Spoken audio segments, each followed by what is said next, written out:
Hi, Sultan Prepper here, again for our second official video. This is actually going to be a content video, whereas the first one was more an introduction to the channel, some of the things that we wanted to discuss, some of the things we wanted to get into in the channel. So for our first official content video, I figured what better to do than a firearms video. Everyone loves them, and the prepper community especially, and what better than the AR-15. And you get the arguments about what's better, this, that, whatever. This is my rifle. So we're going to do a camo print on this, show you guys how to do this. It's really not that hard. The whole idea I wanted to do behind this is to be able to do this with under $20 in less than a half hour or so, maybe even 20 minutes, depending on how long it takes to dry. The most important thing is you want to paint your rifle to what environment you're in. You can see where we're at. You know, we have a lot of maple, we have a lot of birch, a lot of pine trees. If you're in an arid, environment like a desert or something like that, you're going to do something totally different. And that's why we have our paint colors that I'll show you. But first things first, you want to tape off the sections of the rifle that are going to be most important to not have any paint permeate in there. Muzzle is the first for me. That's most important. I do have a flashlight here. I covered up the lens. I don't have my front sight on because I'm replacing that with a mag pull. The original sight I had was too tall. It was for the gas block. I'm keeping the original back one on there. Other things, magwell you want here. Keep that out. Not totally terrible if you get it in there. I would use rubbing alcohol to get it out. Acetone can be very abrasive on some of the polymer stuff, especially like your P-mags or some of your Magpul gear. So I would use rubbing alcohol. That would be my suggestion. I got here in the magwell area on the bolt carrier, but also what I'm going to do is, people say just close the dust cover. Well, it's for dust. It doesn't really work all that well. So I did both. As you can see, that's not even, come on, close for me. There we go. As you can see, it's going to keep flipping forward a little bit. So I might just tape that down. So I got this back in place, but as you can see, the dust cover is not going to prevent liquids from getting in there. It's just not going to. You can even see the tape through this here under the spring and all that. You want to seal that off. Some of you guys, if you want on your PMags, you can cover up this button here. It's going to function regardless. You push it through, just break up the paint line. It's not a big deal. For those of you wondering why this rifle looks the way that it does, it's because we live in New York State, which is the worst. So this is New York State compliant. Since I have it, you have two options in New York State. You can have a featureless rifle, which means you can have a detachable magazine, but then you can't have any other evil features. So from top to bottom, that means I can't have a threaded barrel. So I had to weld on a thread protector here, so I can't have a compensator or rocket launch, whatever the hell you want to say, anything. Can't have a forward grip. I used to have a broomstick grip here. Can't have more than 10 round magazine. That's why these look so tiny. I can't have a pistol grip. I can only have a spur grip. They do have a nice grip. I'm gonna link in the description below. It's a shark fin grip, which allows your thumb to rest over the top, which is great. I'm left-handed, so I have to sort of work on some of the furniture that I put on here. It's a little difficult for me. So I only have this tiny spur grip, which sucks. The other thing is you can't have a collapsible stock. So this one I made inoperable, but I can undo this. I'm going to do a separate video on that for you guys. If you want to keep your stocks instead of the ugly ones that you have to buy that are New York or California compliant, all you really need is an Allen wrench to cut into a little section and put up in this mag, but I'll do that, or not in this mag, up in this little well here, and it makes this inoperable, so this pin doesn't move. So you can't have basically any of the features that you would like to have in your normally are. I have some of my old furniture over there. I got my broomstick grip. I got my pistol grip, Magpul stuff. And again, like I said with the Magpul stuff, if you do get some stuff on there and you want to remove some of it, don't use acetone. Another thing is too, because this is brake cleaner, because we're gonna do a rundown on the gun. Don't use anything with chlorine in it, because it will mess up the finishes on these and it will strip it back and it will look really bad. So I think we got all that covered. Anything else I'm missing here? I don't think so. Got the dust cover. That's all good. I'm going to paint the magazines and the other stuff separately in case I decide to go back to a featured gun with a pin magazine. But the first thing that you want to do is give it a nice rundown with brake cleaner, because this will get rid of all the oil and stuff like that. If you don't do this, the paint is not going to adhere properly. Not going to get much into the build. Quick things I will mention: I do have a Palmetto State upper and lower. I have a Roscoe barrel, 16 inches, 1/7 twist. Midwest Industries handguard. I like this rail a lot. I go back and forth between setting if I want 3 rails or 4 or whatever, but I like this one. This is fine for now. Got my Magpul here. This is another Magpul piece. I have to replace the front sight. This originally came with a gas block sight, which ends up being way too tall if you have a rail on there. If you're having trouble zeroing your rifles with iron sights, it's probably because you have the wrong sights. That's another video. I'll do that, also one on probably a red dot as well, hollow sights, all different things. But for today, we're just gonna stick to this. So, first thing we wanna do is get our eye gear on, because I tend to get stuff all over me. Don't wear anything nice. Not that I own anything nice, but if I did, I'm wearing the New Balances though. Yeah, got these dad boys right here. Get some grass stains on them, get them ready. All right, so the first thing we want to do is spray this down, get the oils off.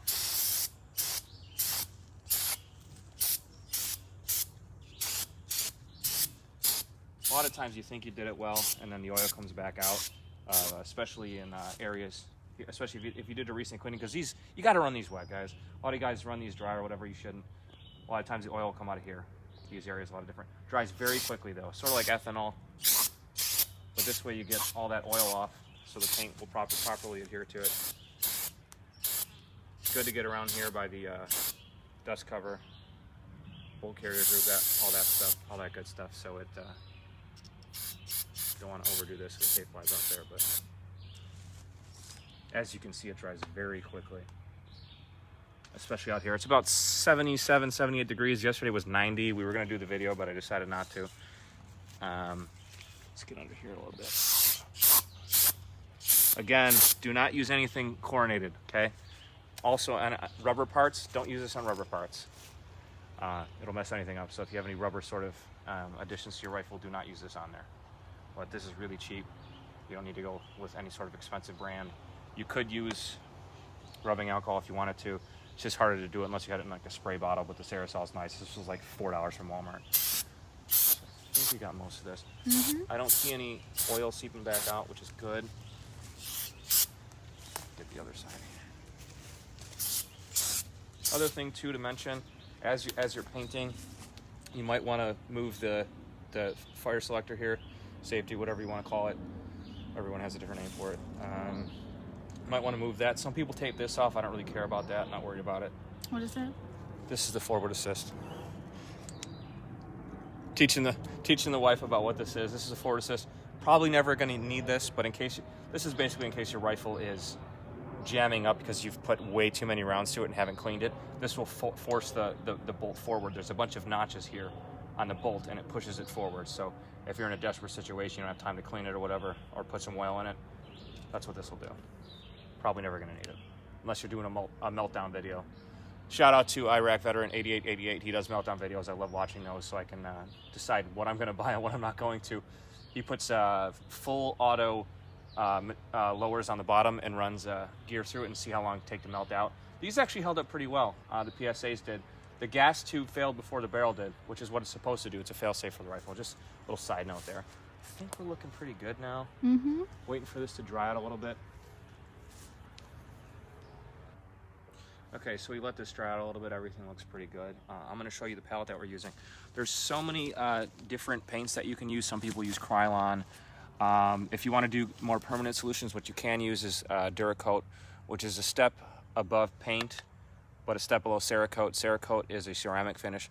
Issues with Cerakote is it's basically permanent. It chips a lot, like if you drop it, and then you're kind of stuck with that. It's very good if you want to do it that way. I like this because it's cheap and you can change colors if you want. Up here in the Northeast, we get a lot of snow, so in the wintertime, probably not going to keep my rifle that same color, whereas with Cerakote, you're stuck with what you got. So I'd probably mix in some white or some maybe some more deadfall colors like some browns and stuff like that. So the colors that we do have here, we're using Rust-Oleum. This is okay. I think the one paint is called Model Magic. That's a good paint. They have a lot of great colors. A little bit more expensive, but good. Nice. You can use that too, but I'm trying to keep it under $20, so that's kind of the point. So this is just the khaki. That's going to be probably close to our base coat. We have Deep Forest Green. Then you have Army Green. And then we have Earth Brown. I was looking for FDE. It's almost the same color as khaki, so this will do. So Really not rocket science, guys. I know some people get cringy when they watch you do this, but start out with a light base coat. Do not overpaint this. Okay? Don't think too much into it. You just want to get a good spray going and just start working on it. And so the first coat can be pretty light. You don't want to overdo it because it's going to take forever to dry. Preferably, you should wait a little while in between shots, between layers to dry it out, and then start working your other colors in. I'm going to show you a little stenciling. Some people use, sort of like a fishnet type deal. I'm going to use some foliage stuff laying around because this is our area, and that's how I'm going to do it. So I'm just going to start. We're going to start out here with our base coat of our khaki. And already you could even use that Midwest Industries handrail there as your base coat. You can already see it starting to blend, and it looks better already. I actually do. You like it? I'm impressed. She was a little nervous about this at first, but so this is just going to be our first layer. Don't want to overdo it. Nice sweeping strokes. This is not rocket science. People try to overdo it, and they either overspray or they get nervous and they back out of things. But this is the way to do it. Once you're in it, just do it. Just get to work. Want to come around the other side and take a look at it? I don't want to touch it. Looks pretty damn good. I can just leave it that way, but it's not the point of this. I'm getting the mags. I'm going to be doing my mags as well. Don't really care about keeping them the same color because that would be dumb. You want it to match the rifle because it would be dumb to have a quote-unquote camouflage rifle and then have the mags be all black. Thought about taking the charging handle out and painting that as well, but not really thrilled about the idea of having that up against the gas block. So. Also took the rear sight off. Some of the smaller components, guys, what I would do, especially with the sights and whatnot, I would hand paint those, just so you don't have your spray paint caught up in the crevices of your workings and your gears and all that, as far as your adjustments and on your windage and elevation and whatnot. This is looking pretty solid as a base coat. I like this. So what we're going to do is we're going to let this hang out and dry for a couple minutes.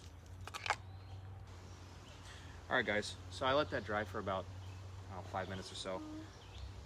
And what you want to do next is sort of blend in your pattern. Some people use, like I said, the fish nets to do a snake skin pattern, which is pretty cool. I like it. But I'm just going to bring in some foliage stuff laying around. We got some ferns here. We got some weeds, whatever. What you should do is after you put on your base coat of a lighter color, work in your darker colors, all right? Some people, we're going to do a little bit of striping, and then we're going to do some patterning, and then we're going to go to a lighter brown, and then back to some green, some more khaki. You want to finish with your lighter tones. You don't want it to be too dark, because the whole idea of doing this is you get away from having a black rifle, which stands out, okay? So I'm going to do a little stenciling here. Let me grab just one of these ferns. Pretty cool.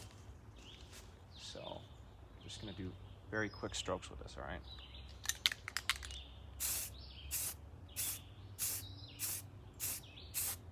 You really want to break up that pattern.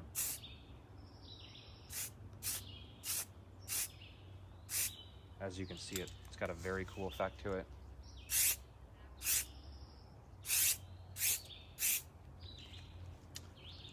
I'm not going to add too much brown to this.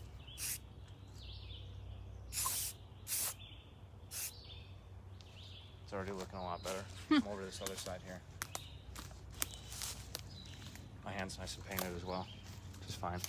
Wear crappy clothes like I did, guys.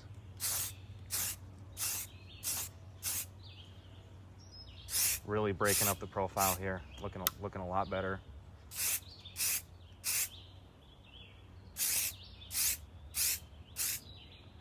And like I said, this is gonna, I'm sorry, what? I'm actually impressed with how nice that looks.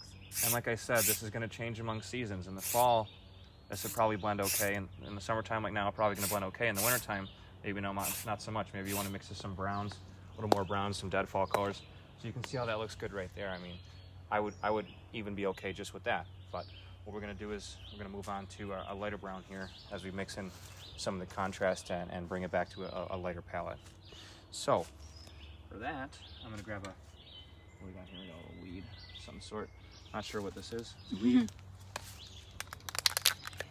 If you were in somewhere like Florida, maybe you'd use some palms. If you were in, Southwest, maybe use some type of sagebrush. So what color is that? This? Yeah. Oh, This is deep forest green, so it's a good color for us up here. And so I'm just going to mix this in now. All right, no science here.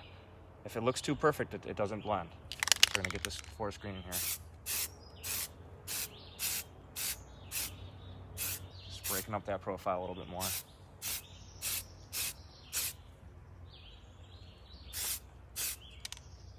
See, too much. See how the contrast here? Too much.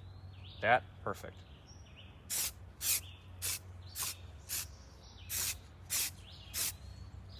go to the other side. Make sure we're not neglecting the top too much because it's a little bright there. That's going to be your cheek weld anyway, but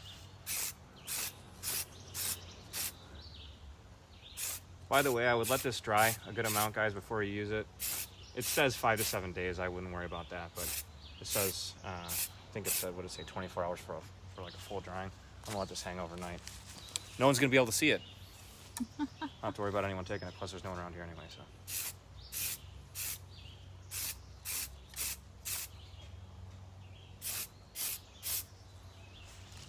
Yeah, this one's a little, yeah, why don't we grab some pine, why not? Why not, right?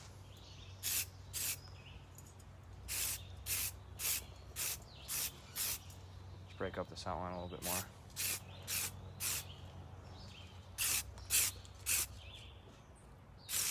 Really liking the way that fern came out. But you don't want to oversaturate this, okay? So we're starting to break up the profile a little bit more. Now it's really, really blended in. It's looking pretty good. I'm gonna come to the bottom of the gun here a little bit. A little too bright.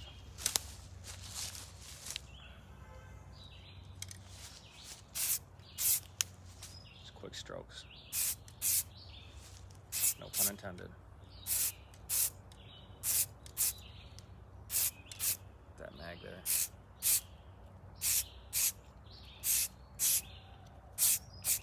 You want to take a tour around the gun, take a look at it, see what it looks like? Sure. What are you thinking? That looks a lot better than I was expecting it to turn out. So guys, yeah, it's not a rocket scientist, and if the wife approves, then it's good, right? So maybe top's looking good. I think it looks good. You don't want to have too heavy of that every pattern. You know, there's this fern over here, a little too much contrast for me. We're gonna finish off with a little bit more green, a little bit more khaki, and if we have to add some more contrast, we'll do that. Mm-hmm. All right, guys, we let that second layer, third layer dry a little bit more. Now, one of our most common plants up here, maple. Shout out to Canadian Prepper, maple leaf. Weird fact about this area, there is actually a serious underground smuggling trade for maple syrup and mozzarella cheese. I swear to God, that's a real thing. There's high tariffs on cheese going into Canada and maple syrup coming in the United States. So people actually run huge, like underground, like prohibition style rings, smuggling rings for mozzarella cheese and maple syrup. That's all you need to know about Canada. All right, so now we're gonna get a little brighter back on our palette again. We're gonna finish off this layer with army green. Use some maple leaves here. I love these maple leaves, look great. So we're gonna mix these in. What color is that? This is the army green. Okay. See, she remembers all the things that I've done.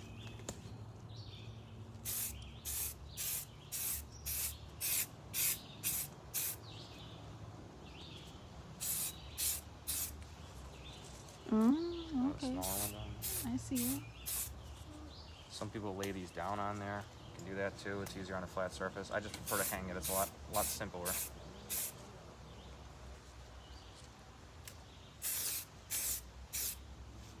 Yeah, get that maple syrup.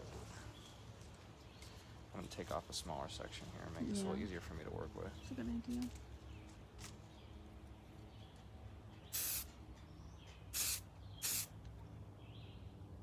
Now see this, guys, this is a very bright green. This is a very summer color for up here. Yeah. It's almost too bright. So we're gonna finish off with a different color anyway. So it's not the finished product. With the khaki. Khaki. Yeah, we're gonna finish off the khaki. Maybe a couple touches of brown, but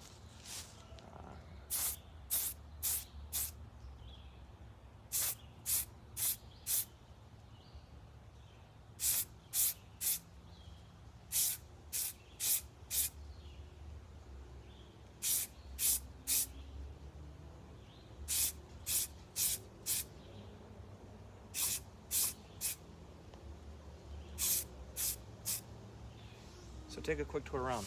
Take a look at it. So we're breaking up that pattern. This is a bit bright, which is why I want to finish off with that khaki color a little bit, because this is a little too bright for my liking. This is nice here.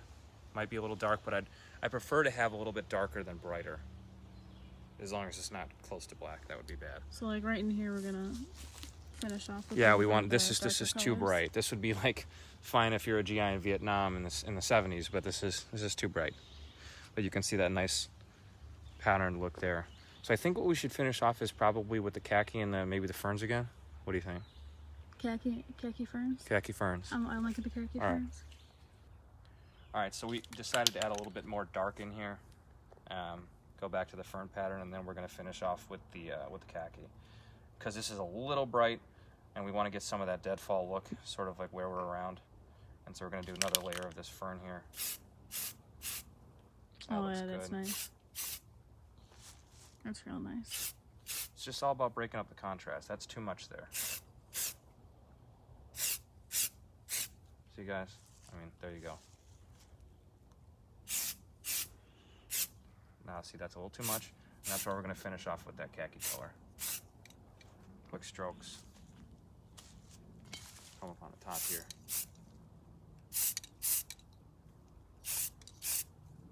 Don't always come in at the same angles. Again, this isn't rocket science. If you don't like it, do it again. Not a big deal. I want to get rid of some of the super bright green here on the back. It's a little too bright for me.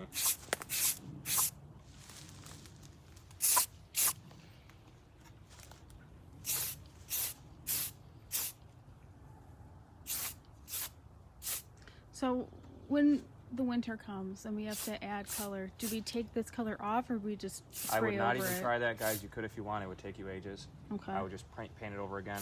In the wintertime, what I would do is I would simply mix in some brown and maybe a little bit of white, depending on what the environment's looking like. For us, we have snow for about, seems like 11 months of the year. It's not that bad, but I would mix in a little of that.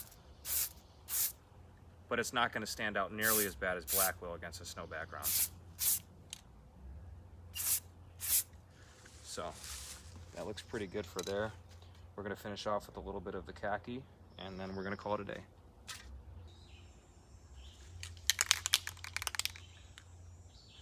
All right, guys, so I'm going to do my final layer. We're going to finish off with this khaki here to just break up this contrast a little bit more, and I think it should be good.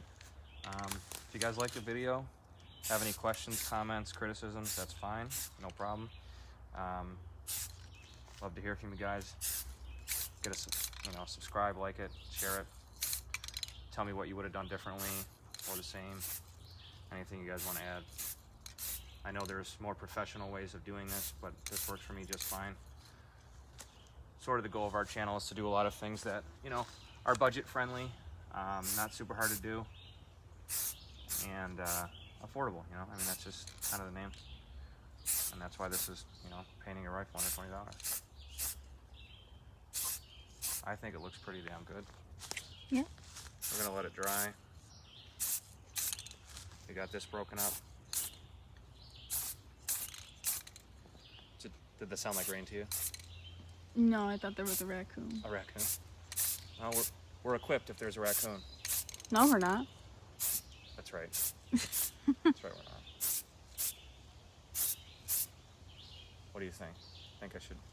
What do you think? Take a tour around. I think she's beautiful. Yeah.